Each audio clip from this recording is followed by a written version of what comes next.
Figure 4 Radio. Lock it in. Lock it in.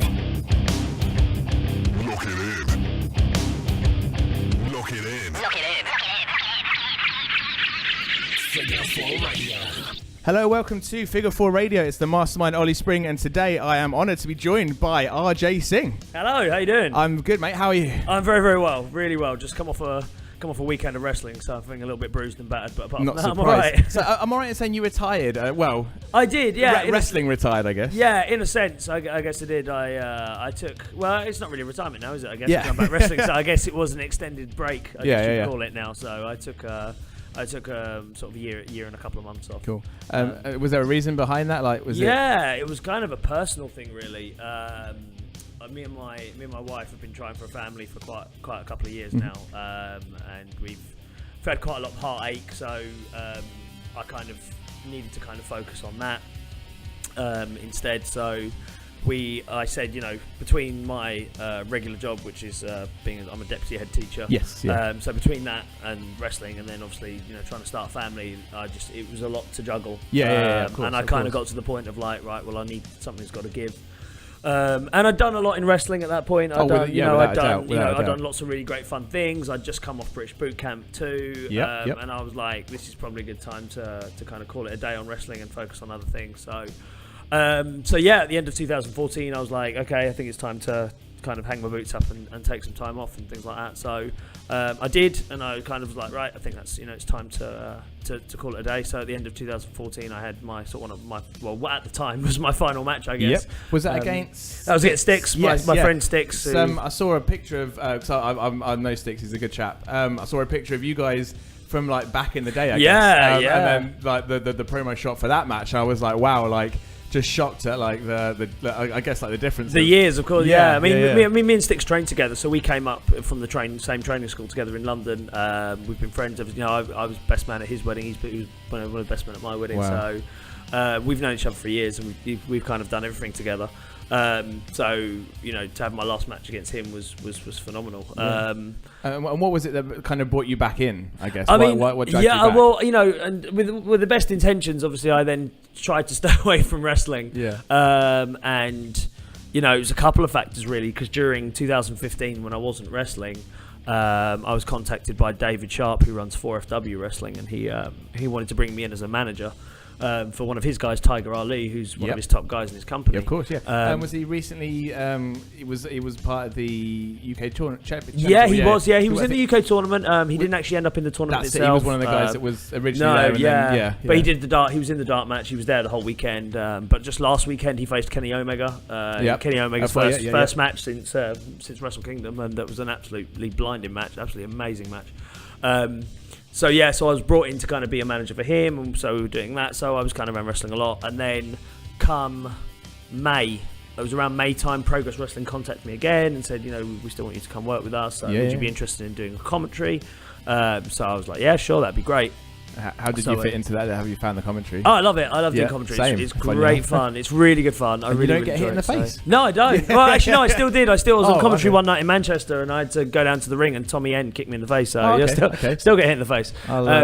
Fingers crossed I never have to commentate a Tommy N match. No, that's it. Yeah, that's it. And so I was working with them. So I was still kind of around all this really awesome wrestling. Like I had the privilege of being able to watch Pro's best shows. I was watching 4FW, which had some amazing stuff as well. So, and unfortunately, things didn't develop in our personal life as we hoped they would. And so by the end of 2015, I was kind of miserable. I was kind of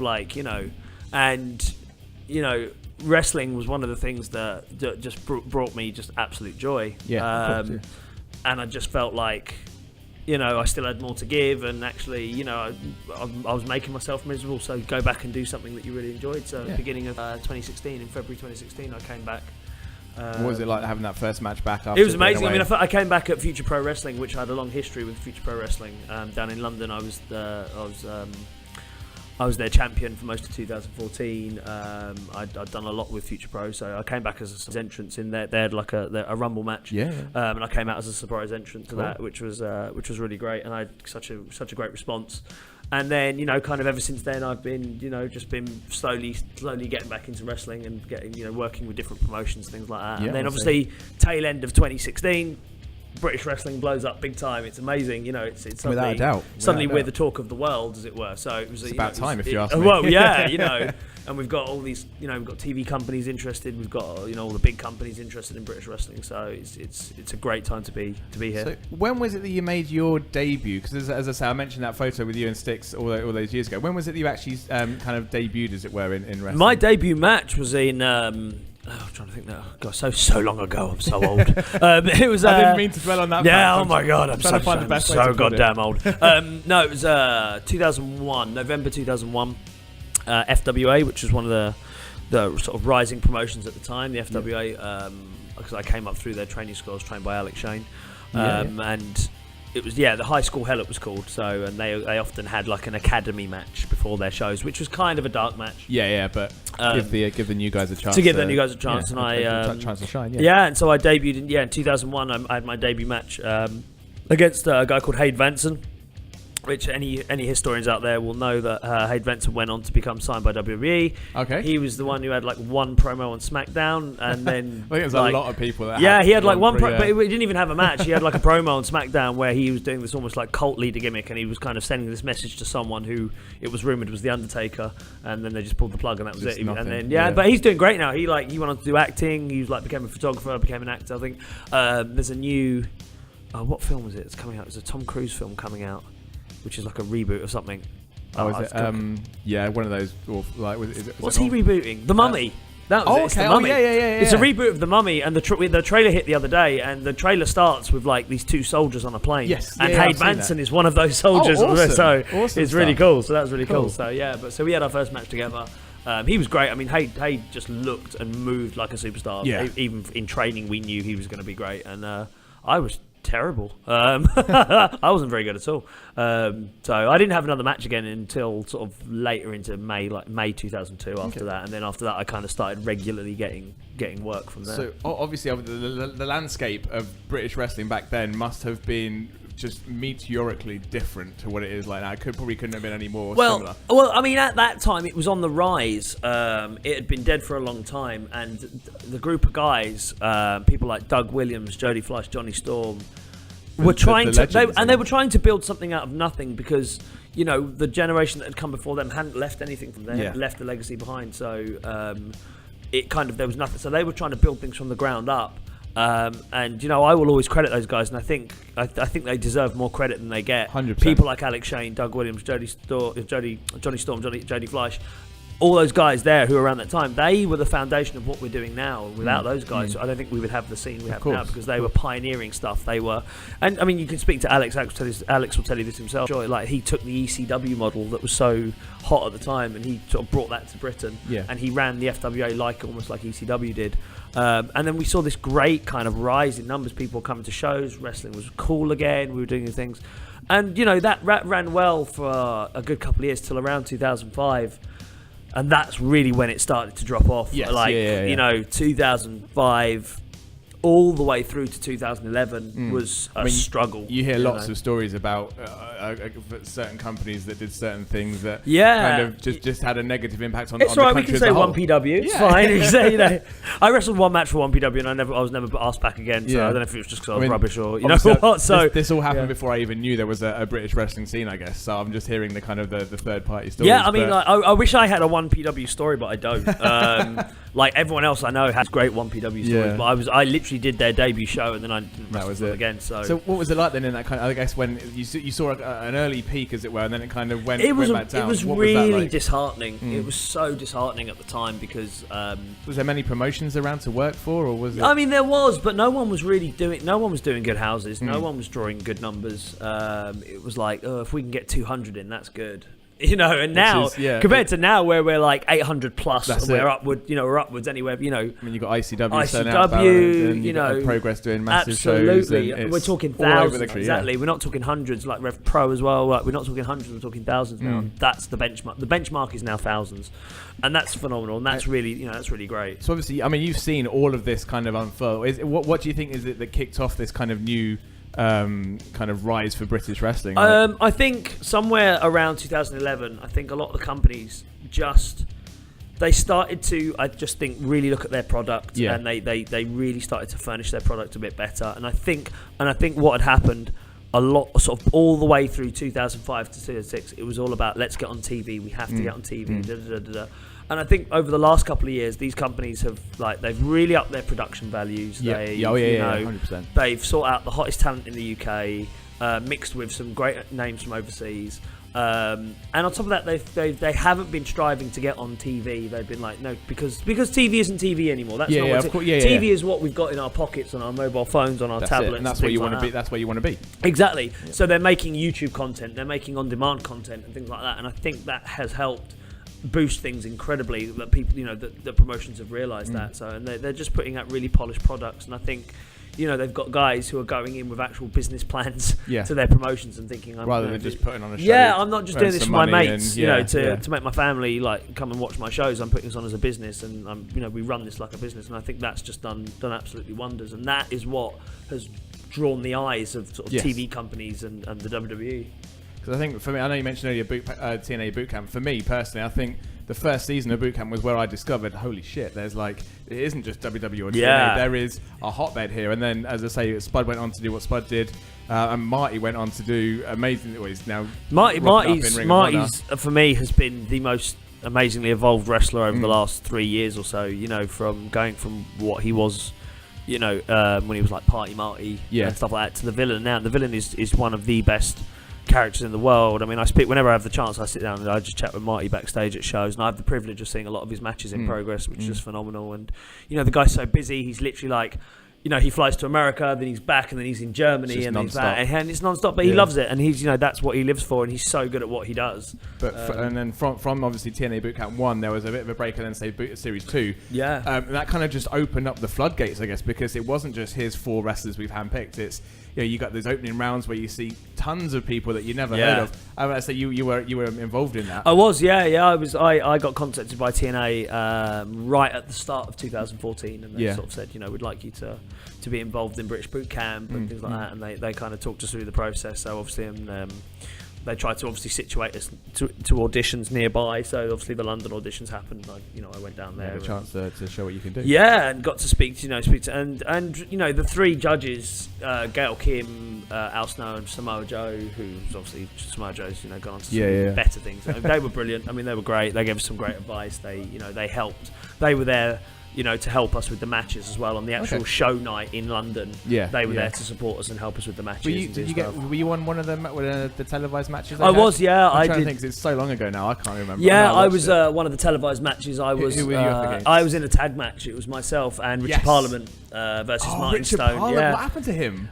He still wrestles. I mean, he's been literally on this big sort of tour of America, not as wrestling, I think he was kind of by that point I'd done enough research to know a lot of the people that won it, and he was one of the unheard of. I was like, okay, who's this guy? And absolutely. I think Gail Kim absolutely loved him. Oh yeah. I was like, wow, this kid is like. I mean, it shows you the strength of a good character. Yes. If you've got a good character that people kind of get and kind of go, I connect with that character, and obviously he did connect with people on that level that he was able to just kind of come out of nowhere and get a part on that. If you look at what he was doing then, and look at people like Jack Gallagher now and Tyler Bate now, it's very much it was kind of like it was maybe a few years too early. I guess. Absolutely, with the moustache and and of course now talking about those people, what did you make of the UK Champions Tournament? Oh, I loved it. So obviously, like you say, you're involved in Progress, which a lot of the guys were, and I'm guessing you've seen a lot of the people on that. Oh yeah, I mean, I know a lot of the guys who were on that tour. There's a couple of guys I've not met. But I've known Joe Connors for a long time, of course, because Joe Connors was trained by Styx. So I've seen Joe evolve a hell of a lot over the last couple of years. I think James, his character, I've forgotten the word he was using. The righteous character. The righteous character. I mean, that was just untouchable in Southside. Absolutely amazing character. James Drake, I've known for a long time. A skinny little blonde kid I met when back when I used to wrestle in Morecambe in those sort of late 2000s. He was just really skinny little blonde kid with a really awful Justin Bieber haircut, and he's worked so hard on his physique and getting in the gym and working wrestling every weekend, as often as possible, and it's done in wonders. And I was really pleased that James got noticed and got picked up for that. I think he was one of the names I did. There was more names in the UK championship tournament that I didn't recognise than I thought I would actually. So yeah, I watched it as through kind of brand new eyes for half of the roster, and absolutely loved it. I love seeing Martin Stone in there. Obviously, Danny Burch. Yes, so it was great to see. I've known Martin really glad of him because I think after his work with NXT, I kind of felt that this might be his kind of, he might get shake of the stick as well. Yeah, maybe kind of put himself over as more than just an enhancement talent for other people to beat.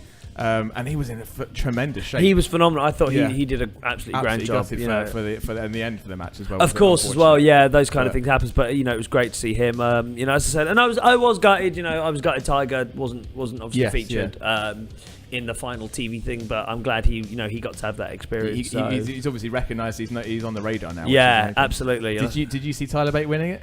I think I put my money on Pete Dunne. Yeah, I think everybody did. I think. I know, but I think when Tyler did, I think Tyler was absolutely the right decision. Yes. I think they made a spot on job. I'm looking forward to seeing if he enters the Rumble. If he does, I'm going to go. I'm pretty sure he will. He was at NXT last night. He did obviously some NXT tapings and stuff. So I would go nuts if he enters. To be honest, absolutely. So, but my favorite moment, I don't know if you caught it as well though. Like when they showed Tyler on camera at NXT, and in the background there was Matt Riddle.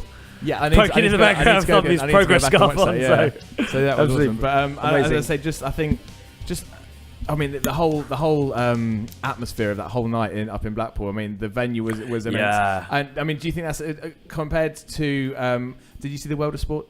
I did. No, I watched World of Sport, and do you know what? I really enjoyed it. I did enjoy the World of Sport. Obviously, stuff. for a different crowd, but I totally. I didn't get a very British feel from that. Whereas the championship tournament was just so.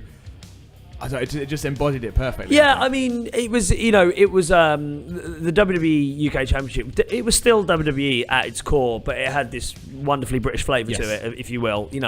And World of Sport, whereas World of Sport was a lot more like Gladiators, the ITV. It was Gladiators, but in a ring. Oh, of course, and what you had, the difference is you had for the UK Championship, you had WWE making a British wrestling show, whereas with World of Sport you had TV people making a TV show, and you can see the difference. But that doesn't mean I don't. But that's not a knock on ITV or World of Sport. I still think it was great. I think it was kind of ideal. I do think there's things that need to be worked on. There was obviously a lot of crowd shots. I know a lot of people complain that it kept going back to the crowd and things like that. That's what they do in Gladiators. But exactly, that's it. But I think I'm still hoping. But I really hope that goes to series. There's a lot of good guys in there, I know, and they all deserve to be on TV. So I'm still hoping that it goes somewhere. To be honest, I hope we see weekly TV shows from both. Definitely, that would be awesome. And especially now that Challenge have dropped TNA. That's it. We need some weekly TV. Definitely on for British guys. Yeah. That's it. One thing I'll cover just to wrap up.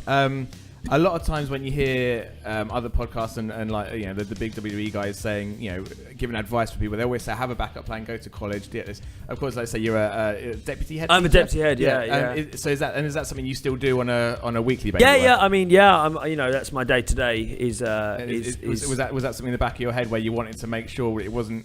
Well, to be fair, like I've done the two in parallel ever since. Like literally, the two things happened at the same time. Okay. So I was at university training to be a teacher when I first started training in wrestling. Okay. So I literally did the two things side by side. So I debuted 2001, started wrestling regularly in 2002, and I qualified as a teacher at the tail end of 2002. Wow. So the two have always run parallel. Okay. How does that? Do you struggle with that at all, or is that like? No, I mean it can be quite hectic. It can be, especially like if I'm far away on a Sunday night. It's not really much fun driving home, getting in like 11 o'clock midnight on a Sunday night, and then getting up the next morning to go teach and stuff like that. So, but did you find kind of being a wrestler helps you and like back? Yeah, I mean. Talking to a crowd. Teaching is a performance, Yes, it's the ability to kind of entertain and stand up and hold people captive. Is the two skills go absolutely hand in hand. So and I love both jobs. I really do. So I've never felt, and there's never really been a clash between the two. So good. It's been I suppose great. You get weekends off. Absolutely, yeah. I've got my weekend to go wrestling. So that's it. Awesome. Well, and where can we find you on the internet? On the internet, I'm mostly on Twitter now. At RJ Singh is King. And I'm on Instagram as well. I've got to flip it around. It's at King RJ Singh, because somebody had already taken my the other handle. I know, they're not even using it. I was so annoyed. I was like, let me have a look on Instagram for at RJ Singh is King, and there was someone, and they're not using it. I'm like, why? I've been on Twitter about 3 days now, so the first thing I did was drop you a message and see if you're free. So I appreciate you coming in. RJ Singh, thank you very much. Thank you for having me. RJ Singh, ladies and gentlemen, what an honour to sit down and chat to a man who has seen the wrestling industry evolve so much over the past 15 years. So RJ, thank you very much for taking some time to sit down and talk with me after a busy weekend. And of course, congratulations on being the first man to beat Hustle Malone in a Hope wrestling ring. That's a result over 18 months in the making. Now, of course, if you don't already do so, head over to Facebook, Instagram, Twitter. We're at Figure 4 Radio on all of those. And you can now follow me directly on Twitter as well. That's at F4R_Mastermind. I've finally cracked, and I have got Twitter. Head over to our website, which is figure4radio.weebly.com for all sorts of information, blog posts, and of course news and updates from us as well. If you don't subscribe to us on iTunes, you can do that. You can do that as well. You can subscribe, rate, and review. We release everything on iTunes, on Stitcher, on Podomatic, on Mixcloud, on TuneIn. Pretty much anywhere you can get your podcasts, you can probably find Figure 4 Radio. So do give us a like on there.